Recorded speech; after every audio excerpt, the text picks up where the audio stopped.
Baik, Assalamualaikum warahmatullahi wabarakatuh. Bertemu dengan saya Fitra Satria Fajar Kusuma dalam mata kuliah interaksi manusia komputer pada bagian gaya interaksi manusia dan komputer. Mengenai hal ini, sistem adalah kumpulan elemen yang saling terkait dengan tujuan tertentu. Jadi dalam sistem komputer ada aspek yang harus diperhitungkan agar dapat berjalan dengan baik. Nah, aspek interaksi gaya interaksi manusia dan komputer ini ada 3 hal yang sangat penting. Hal pertama adalah aspek dari perangkat keras. Serangkaian unsur yang terdiri dari beberapa perangkat keras komputer yang digunakan untuk membantu proses kerja manusia. Nah, aspek kedua adalah aspek software atau perangkat lunak. Nah, serangkaian unsur-unsur yang terdiri dari beberapa perangkat lunak ya, yang digunakan untuk membantu proses kerja manusia atau brainware. Aspek ketiga adalah aspek manusianya itu sendiri. Ya, jadi dalam hal ini ada hardware, software, dan ada brainware. Nah, aspek brainware adalah tenaga pelaksana yang menjalankan serta mengawasi pengoperasian sistem unit komputer di dalam proses pengolahan data untuk menghasilkan suatu informasi yang tepat waktu, tepat guna, dan akurat. Ya. Nah, aspek ini bekerja dalam sebuah proses input, proses, dan output.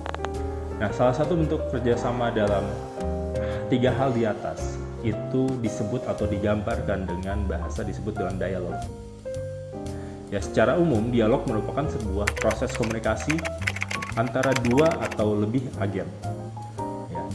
Setiap dialog itu harus memiliki makna yang harus dipertimbangkan agar memenuhi kaidah semantik dan pragmatis. Ya. Sedangkan dalam cara IMK, tujuan ragam dialog adalah untuk menyajikan dan mendiskusikan berbagai teknik dialog yang ada untuk mengidentifikasikan beberapa kekuatan dan kelemahan ya, dari setiap teknik dialog yang disajikan. Apa saja ragam dialog itu sendiri? Ya, ragam dialog itu ada pertama ada inisiatif, di mana pengguna memberikan tanggapan atas prompt yang diberikan oleh komputer untuk memasukkan perintah atau parameter perintah inisiatif oleh komputer. Contoh misalnya jawaban yes atau no ya pada command line untuk memberikan tanggapan dari apa yang komputer sampaikan.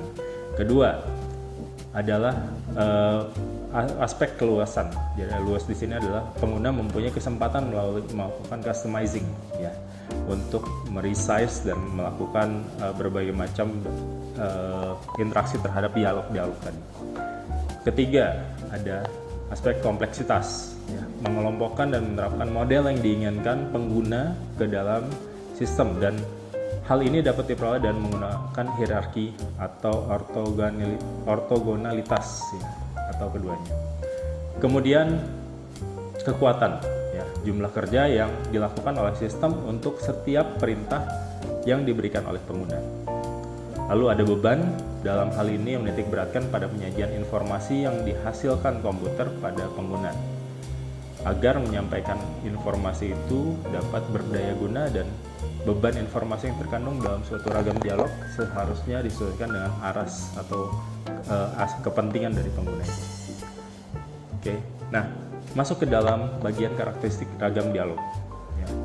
Pertama ada konsistensi di sini. Jadi setiap dialog diharapkan mendorong mengembangkan mentalitas, memberikan petunjuk pada pengguna untuk mengekstrapolasi pengetahuan yang ia miliki untuk memahami perintah yang baru lengkap dengan pilihan yang ada. Lalu ada cara berikutnya adalah umpan balik.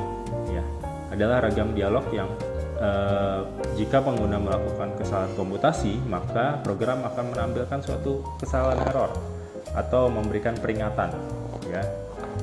Kemudian sementara pengguna tidak mengetahui misalnya suatu proses itu, dan misalnya ada yang macet dan lain sebagainya, ya. Jadi ada suatu umpan balik bahwa ada dialog yang tidak berjalan. Kemudian ada observabilitas, ya, Ya, sistem dikatakan memiliki sifat observabilitas apabila sistem berfungsi secara benar dan nampak sederhana bagi pengguna, meskipun sesungguhnya pengolahan secara internalnya sangat rumit. Kemudian ada aspek lainnya adalah kontrolabilitas, ya, merupakan kebalikan dari observabilitas. Hal ini berimplikasi pada suatu sistem di bawah kontrol pengguna. Agar hal ini tidak tercapai, antarmuka harus menjadi sarana yang memungkinkan pengguna dapat melakukan kendali. Ya. Lalu ada efisiensi, ya, efisiensi di mana untuk dalam sistem komputer yang melibatkan untuk ujuk kerja manusia dan komputer secara bersama-sama, ya, dan ini dikenal dengan throughput juga yang diperoleh dari kerjasama antara manusia dan komputer. Lalu ada keseimbangan, di mana ada strategi yang diambil dalam perancangan, ya, sistem manusia komputer seharusnya dapat membagi pekerjaan antara manusia dan komputer seoptimal mungkin. Nah, dari hal-hal tadi, dialog ini sendiri dapat diturunkan menjadi beberapa ragam dialog interaktif. Pertama, ada dialog berbasis perintah tunggal atau command line dialog, ya.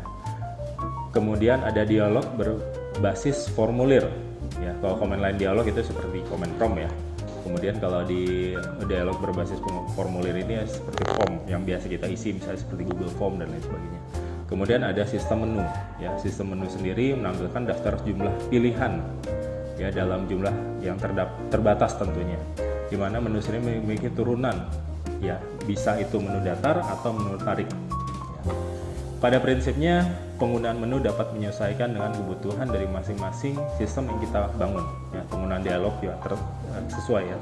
Untuk itu pemahaman mengenai siapa pengguna dan apa yang dikerjakannya itu menjadi sangat penting untuk mempertimbangkan, sebab desain itu tidak selalu harus mewah, ya, tapi desain itu harus lebih tepat sasaran.